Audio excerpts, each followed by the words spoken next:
Bienvenue dans le débat de France 24. Ce soir, cet accord historique, le fruit de 12 ans de discussions, souvent tendues, parfois entièrement bloquées, mais au final réussi, puisque l'accord a été trouvé, c'était ce matin. Que tout sourire, les négociateurs l'ont annoncé. Pour le ministre des Affaires étrangères iranien, c'est un nouveau chapitre d'espoir qui s'ouvre. Une nouvelle accueillie à Téhéran avec beaucoup d'enthousiasme, puisque d'ici 6 mois, les sanctions commenceront à être levées. Je vous propose tout de suite d'écouter ce qu'avait à dire le président iranien.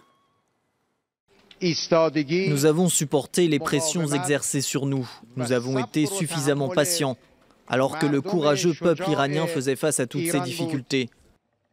Cela montre que la force de résistance du peuple iranien nous a permis de tenir nos engagements.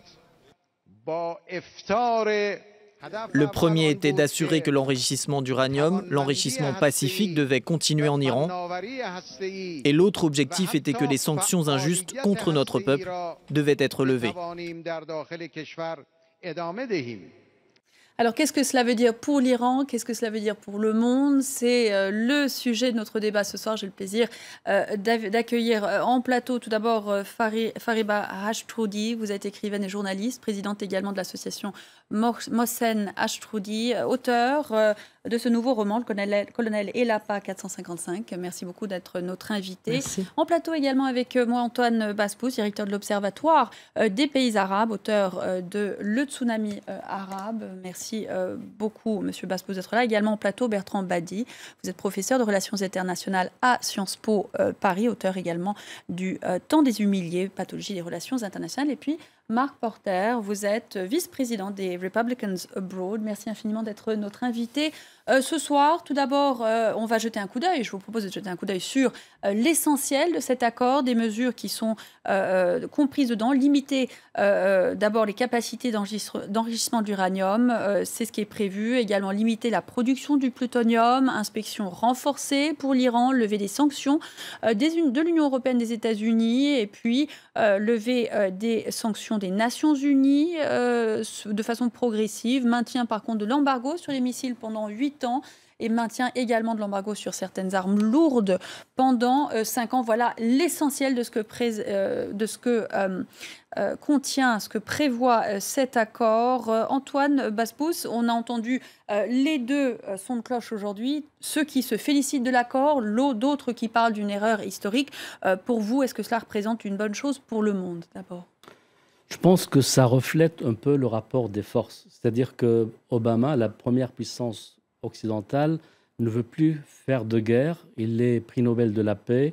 Il a soldé les guerres héritées de George Bush. Il n'avait aucune façon, aucune envie de revenir sur le théâtre du Moyen-Orient pour faire la guerre. Et dans ce cas-là, il s'est fixé une option, c'est celle de signer un accord de paix le moins mauvais possible avec l'Iran. De l'autre côté, l'Iran était quand même un genou par terre. C'est un pays qui a subi des sanctions depuis 36 ans, un millefeuille de sanctions européennes, américaines, ONU, Conseil de sécurité, tout ça. Et donc, le pays était extrêmement fatigué. Sous le Shah, l'Iran exportait 6 millions de barils jour. Cette année, c'est à peu près un peu plus de 2 millions de barils jour, avec un pays de 80 millions d'habitants. Donc, les deux ont trouvé une opportunité pour avancer. Mais en même temps, l'Iran avait réussi à cumuler des cartes entre ses mains. L'Iran contrôle une partie de l'Irak, au point de susciter la création de Daesh, tellement l'hégémonie iranienne sur le nouvel Irak post-Saddam Hussein était criante. L'Iran contrôle l'autre capitale, Damas, encore aujourd'hui, mais pas toute la Syrie, puisque finalement, c'est l'Alaouistan qui reste son allié. L'Iran dispose du Hezbollah, un bras armé en Méditerranée, aux portes d'Israël, et une faction qu'il a envoyée combattre aux côtés d'Assad en Syrie. Et finalement, l'Iran aussi dispose de l'alliance avec les Houthis au Yémen, et par ce biais-là, l'Iran a encerclé l'Arabie par le sud, en plaçant des hommes à 200 km de la Mecque et de Médine. Donc l'Iran a entre ses mains disposé de plusieurs cartes et qu'il les a utilisées dans les négociations. Malgré les sanctions, l'Iran a investi dans la déstabilisation de la région au point de prétendre contrôler 4 capitales arabes, c'est pas moi qui le dis, ce sont les dirigeants iraniens qui le disent eux-mêmes au plus haut niveau, et de disposer de branches armées à Damas, à Bagdad, à Beyrouth et au Yémen. Donc l'Iran a quand même, malgré sa faiblesse économique et financière, malgré les sanctions, a réussi à forcer un peu le respect de l'Occident, à amener les Occidentaux à le reconnaître, à normaliser et à ramener l'Iran dans le cercle international après 36 ans de révolution islamique qui voulait et continue encore aujourd'hui à vouloir exporter la révolution. Cette question pour vous, Bertrand Badi, la Téhéran donc, a su utiliser ce muscle, ce nouveau muscle dont elle a fait preuve qu'elle a exercé dans le monde et immédiatement autour d'elle, dans la région, pour obtenir cet accord. Elle s'est servie de façon relativement très à droite de sa capacité de nuisance finalement dans cette région pour se faire entendre sur le dossier nucléaire. Est-ce que c'est votre vision, votre lecture? Alors d'abord, il faut revenir à des choses simples. C'est-à-dire qu'il y avait beau temps, et paradoxalement, depuis la chute du mur de Berlin, qu'on ne négociait plus. La négociation internationale, c'est quelque chose de terminé, c'était quelque chose d'aberrant, quelquefois d'obscène, puisqu'on était dans des logiques de sanctions, de punitions, de rétorsion, etc. Cette négociation est la première vraie négociation internationale qui est aboutie depuis Dayton en 1995. Alors que du temps de la guerre froide, où on était au bord de la guerre, on négociait tout le temps. Donc c'est déjà un succès de la diplomatie. Deuxièmement, c'est un succès de convergence, c'est-à-dire que les deux principaux protagonistes, les États-Unis et l'Iran, avaient besoin et souhaitaient de cet accord. C'est rare que les astres soient ainsi alignés de manière aussi parfaite. Barack Obama veut finir son mandat sur un tableau nouveau des relations internationales. La semaine dernière, le secrétaire général du Parti communiste vietnamien était dans son bureau à la Maison-Blanche. Il y a eu l'accord avec Cuba. Maintenant, il y a cet accord avec l'Iran. C'est un nouveau visage des relations internationales. Peut-être entrons-nous, sous l'effet justement de ce volontarisme d'Obama, enfin dans la post-bipolarité. Après 30 ans ou 25 ans de questions sur ce que véritablement on voulait faire de ce nouvel ordre international. Et le troisième élément qu'il ne faut pas oublier, c'est que l'Iran, ses dirigeants, sa population, et les sondages sont là pour le montrer, a une idée qui domine toutes les autres, se faire reconnaître comme puissance régionale. Se faire reconnaître tout court. C'est banal que dans une vie sociale, une vie collective, et la vie internationale c'est une vie collective, on ait envie d'être reconnu, d'exister, de ne pas être humilié de façon permanente. Devenir une puissance régionale, c'est le rêve de l'Iran depuis fort longtemps, déjà du temps du Shah. Il n'y a rien de changé de ce point de vue-là.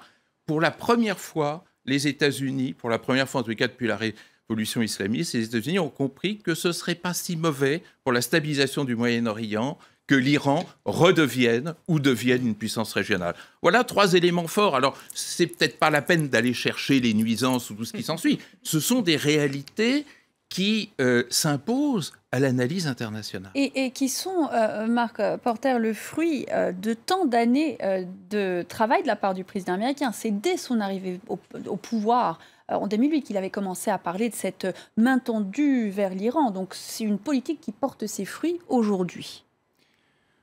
Oui, c'était quelque chose qu'il a dit, mais aussi il a dit plein de choses sur la Syrie et la Libye aussi. Alors, je ne suis pas d'accord avec mon cher collègue Antoine. Obama, ce n'est pas que pour améliorer le monde. En fait, Obama a 1 an et demi. Il a plein de choses à faire avant, parce qu'en fait, il a raté beaucoup des années avant. Il demande cet accord. Il doit aller devant le Congrès en plus, parce qu'en fait, c'est le Congrès qui a le pouvoir, pas Obama. On oublie ça très souvent. Mais en fait, j'espère que ça peut marcher, parce qu'en fait, ça peut être très intéressant. Mais juste une petite chose vers ce que vous avez dit. On a beaucoup de négociations. Ce n'est pas qu'on n'a pas négocié depuis le chute du mur de Berlin. On était en train de négocier maintenant avec la Grèce, par exemple. on a négocié un grand traité de commerce, par exemple. Je sais. De l'Europe. Monsieur Bush, il négociait beaucoup dans sa vie? Ah oui, bien sûr. George W. Bush, il négociait beaucoup? OK, on doit recentrer dans ces questions. Bush est vraiment l'époque. Bush est fini, tout le monde. Alors, bienvenue dans un nouveau monde. Alors maintenant, on doit penser différemment. On ne peut pas relancer chaque fois qu'on doit cacher derrière ces erreurs de Bush. Mais je voudrais simplement dire que peut-être les négociations qu'on a faites dans le monde du commerce peuvent marcher mieux dans le monde international, dans les relations internationales. Sauf on n'a pas appris bien qu'est-ce qu'on a fait dans le monde du commerce. Je vois qu'il y a deux mondes très différents dans certains quartiers, et peut-être c'est dans ces quartiers-là maintenant. Mais en fait, c'est pas vrai qu'il n'y a pas de grandes négociations. On a déjà créé une négociation avec l'Asie, avec l'Australie, il y a quelques semaines. Et Obama et les républicains ont travaillé ensemble. Parce qu'Obama a fait beaucoup de travail pour venir chez nous, pour vraiment essayer de trouver les points en commun.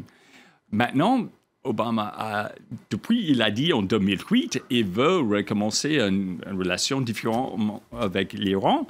Il n'a pas appelé un républicain, mais maintenant, il a besoin de républicains. On reviendra à cette question après du Congrès américain, très importante, puisque tout n'est pas gagné côté Washington. Je voulais juste vous demander, Fariba, on parlait de l'importance de l'arrivée au pouvoir de Barack Obama. C'était essentiel, mais ça ne se serait pas passé sans doute sans l'arrivée au pouvoir de Hassan Rouhani. C'était l'autre élément qui manquait pour que cet accord soit trouvé. Oui, mais Hassan Rouhani, sans Ali Khamenei, il n'aurait rien pu faire. Je pense qu'Ali Khamenei a changé de fusil d'épaule. Il a compris qu'il ne pouvait pas, n'oublions pas l'ère de M. Ahmadinejad, je ne parle même pas de catastrophes sur le plan national, l'économie, etc. Évidemment, Rouhani est un acteur qui a joué avec, comme Ali Khamenei lui fait confiance, est un acteur majeur parce qu'il a su prendre toute la mesure si vous voulez, là où Khatami a échoué. Il est allé avec énormément de prudence. C'est quelqu'un qui a été dans les arcanes du pouvoir. C'est quelqu'un qui connaît la relation internationale, justement, qui a été au sein de la sécurité nationale. Mais disons que c'est l'ensemble, à mon sens, de la classe politique iranienne, en premier Ali Khamenei. N'oublions pas les gardiens de la Révolution, qui savent qui ont décidé qu'ils ne pouvaient non seulement continuer comme ça, sur le plan intérieur et sur le plan régional, et autre chose, et pour moi c'est la chose la plus importante, et c'est là-dessus que je reviens toujours, c'est la population iranienne. Là je suis entièrement d'accord avec mon voisin, dans l'ensemble je suis d'accord avec mon voisin, c'est que cette population a imposé cette population, c'est, à mon sens, quelque part, le gouvernement et la population est en train enfin à se rejoindre un tout petit peu sur le plan international. Il y a le plan national, j'espère qu'on reviendra dessus, parce que là, le jeu n'est pas gagné du tout. Moi, j'ai très peur d'un renforcement, justement, du pouvoir judiciaire en Iran, etc., etc. Mais on reviendra. Mais pour cette première manche, je pense qu'effectivement, c'est une très bonne chose. La nuisance, etc., de mon je dirais pas collègue, parce que je ne suis pas vraiment de votre monde, mais de cher professeur, tout dépend de ce qu'on appelle nuisance. Évidemment, la nuisance de la République islamique est beaucoup plus intérieure qu'extérieure en ce moment. Beaucoup plus. Je ne dis pas qu'ils n'ont pas de nuisance, étant donné que je suis la première pendant des années à me battre pour les droits civiques, les droits de l'homme, etc. La nuisance, en ce moment, est à l'intérieur. Et ça, c'est vraiment le combat qu'on doit mener maintenant sur le plan intérieur. Sur le plan extérieur, pardonnez-moi, les chiites, si George Bush, je viens encore, s'il n'avait pas fait les erreurs monumentales à saper complètement l'armée de Saddam Hussein, que je n'étais pas du tout du côté de l'armée de Saddam Hussein, vous voyez, je veux dire non. La nuisance iranienne, en ce moment, est franchement... Comparaison n'est pas raison, mais voyons un peu ce qui se passe autour, y compris en Arabie Saoudite, qui bombarde le Yémen de façon complètement éhontée, un pays qui est déjà sur les rotules. Non, là, je ne suis pas d'accord avec vous. La nuisance, on en souffre à l'intérieur. Il y a une nuisance énorme face à la population iranienne. Une réponse. Oui, je suis tout à fait d'accord que la nuisance de ce régime, depuis 36 ans qu'il exerce son diktat, est d'abord à l'intérieur.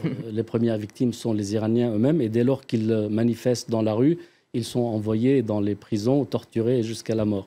Mais évidemment, il y a aussi le bras armé de l'Iran dans la région. Le général Qasem Soleimani, le patron de la brigade Al-Quds, c'est le chef qui met en place les Hezbollah en Irak, qui soutient Assad contre son peuple, qui instrumentalise le Hezbollah, qui envoie ses conseillers à Sanaa. Bref, la nuisance n'est pas simplement à l'intérieur, elle est également dans la périphérie de l'Iran. Ça peut être une défense aussi. Je ne parle pas de tout ce qui... On ne va pas refaire là vous savez, mon collègue. Mais attendez, en ce moment, je veux dire, Daesh... Pour l'instant, madame, c'est l'Iran qui envoie ses hommes chez ses voisins. On ne voit pas des Arabes envoyer... Je ne suis pas l'avocat des Arabes, mais on ne voit pas des Arabes envoyer des gens déstabiliser l'Iran. C'est M. Soleimani et ses brigades. Non, mais écoutez, citez-moi aujourd'hui un fait. Ils sont incapables. C'est peut-être... Ils ont envie, mais ils sont incapables. Reconnaissez cela. Oui, ça pour l'instant, c'est l'Iran qui manipule à Beyrouth, à Damas, à Sanaa et à Bagdad. Bertrand m'a dit. Oui, et qu'il reconnaît et qu'il revendique en plus. Franchement. D'abord, il est très intéressant et très significatif que notre débat dure depuis 15 minutes et que nous n'avons pas parlé de la question nucléaire. Et à mon avis, on a raison. Parce qu'on est en train de découvrir maintenant que le vrai problème n'est pas là. C'est-à-dire que, premièrement, chacun savait qu'il n'y avait pas une réelle menace ni sur la région ni sur le monde à travers l'hypothétique détention d'une arme nucléaire par l'Iran. Et d'autre part, parce qu'on s'aperçoit que le problème nucléaire est un problème régional qui relève de la sécurité régionale et qui ne relève pas d'un seul acteur. Deuxième élément à propos de la nuisance. C'est très intéressant, effectivement, cette question de la nuisance, parce que si on fait un peu d'histoire des relations internationales, la diplomatie de nuisance n'existait pas avant 1989, ou elle n'existait que très marginalement. Que signifie la diplomatie de la nuisance? C'est la diplomatie des marginalisés, des laissés pour compte, de ceux qui n'entrent pas dans le système et qui n'entrent pas dans le jeu. Ce qui est très intéressant, et la vraie question qui est derrière cet accord, c'est allons-nous faire rentrer l'Iran dans le jeu régional et international? Et le vrai débat, c'est avec Israël. Et Israël ne s'y est pas trompé. Israël avait de fait un double monopole sur la région, un monopole nucléaire, ce que M. Hollande a l'air d'oublier, puisqu'il nous expliquait tout à l'heure que le risque de prolifération était qu'Israël ait la bombe, alors qu'elle l'a depuis bien longtemps, et du fait d'ailleurs des gouvernements de la 4e République française.